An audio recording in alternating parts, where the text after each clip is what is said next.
ان ناموں کی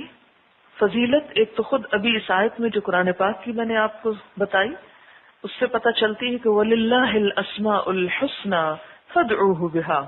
یہ فضیلت ہے اور اس کے استعمال کا طریقہ بھی اللہ نے بتا دیا کہ نمبر 1 فضیلت کیا ہے کہ اللہ کے نام بہت اچھے ہیں، وَلِلَّهِ الْأَسْمَاءُ الْحُسْنَى، تو کسی بھی اچھی چیز کو اپنانا، اسے اپنی زندگی کا حصہ بنانا انسان کے لیے فائدہ ہی فائدہ ہے۔ دوسری طرف ان ناموں کو ہم کریں کیا؟ تو سب سے بہترین جو ان کا استعمال ہے یہ ان کے ساتھ تعلق ہے وہ قرآن ہی نے بتایا کہ فَادْعُوهُ بِهَا، ان ناموں کے ذریعے اللہ ہی کو پکاریں، اللہ کی رحمت کو جوش میں لائیں۔ حدیث سے بھی ہمیں پتہ چلتا ہے کہ ان ناموں کا یاد کرنا اور ان کو پڑھنا برکت کا سبب ہے، جنت میں داخلے کا سبب ہے۔ بخاری اور مسلم کی حدیث ہے، ان ابی ہریرہ قال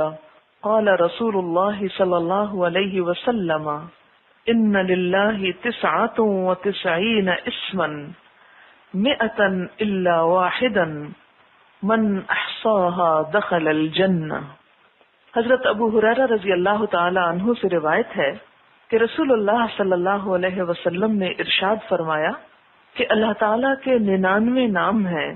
یعنی ایک کم 100 نام، تاکید کے لیے 99 کے بعد ایک کم 100 یعنی 100 - 1، جس نے ان کو محفوظ کیا، من احصاہا، احصاء ہوتا ہے کسی چیز کی حفاظت کرنا، اسے گن لینا، اسے شمار کرنا، اسے زبانی یاد کر لینا،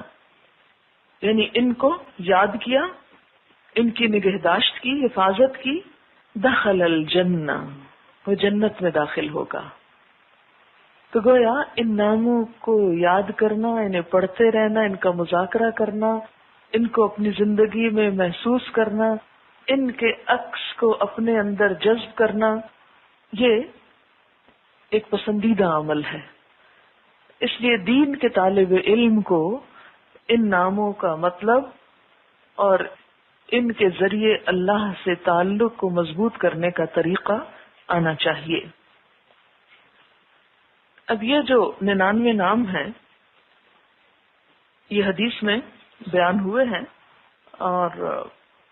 بات یہ ہے کہ پھر وہ جو ابھی تعداد 200 کا ذکر ہوا اس کا کیا ہوگا؟ تو کیا صرف 99 ہی ہے یا احادیث میں بھی آئے ہیں تو 200 کیوں نہیں کہا گیا؟ تو اس میں اس کا جواب یہ ہے کہ ہے تو زیادہ، لیکن اگر کوئی یہ 99 بھی کر لیتا ہے تو اس کے لیے بھی جنت ہے۔ یعنی حدیث میں جو آتے ہیں 99 نام، اگر یہ 99 نام کوئی یاد کر لیتا ہے تو اس کے لیے جنت کا وعدہ ہے۔ اور یاد کرنے سے مراد یہاں رٹنا یا حفظ کرنا نہیں لفظ آیا، احصاہا، ان کا احاطہ کیا، یعنی ان پر غور و فکر کیا، ان کو یاد کیا، ان کو ذہن میں حاضر کیا، ان کے ساتھ ایک تعلق استوار کیا، یہ مراد ہے۔ یا ان اسماء حسنہ کے جو تقاضے ہیں، یہ جو ہماری زندگی سے مطالبہ کرتے ہیں، ان تقاضوں کو اگر پورا کیا تو جنت میں جانے کا سبب بنے گا۔ اور یہ بھی مطلب ہو سکتا ہے کہ جو ان کے ذریعے اللہ سے دعائیں مانگے گا، ان ناموں کا واسطہ دے کر یا وسیلہ دے کر یا ان کو ذریعہ بنا کر،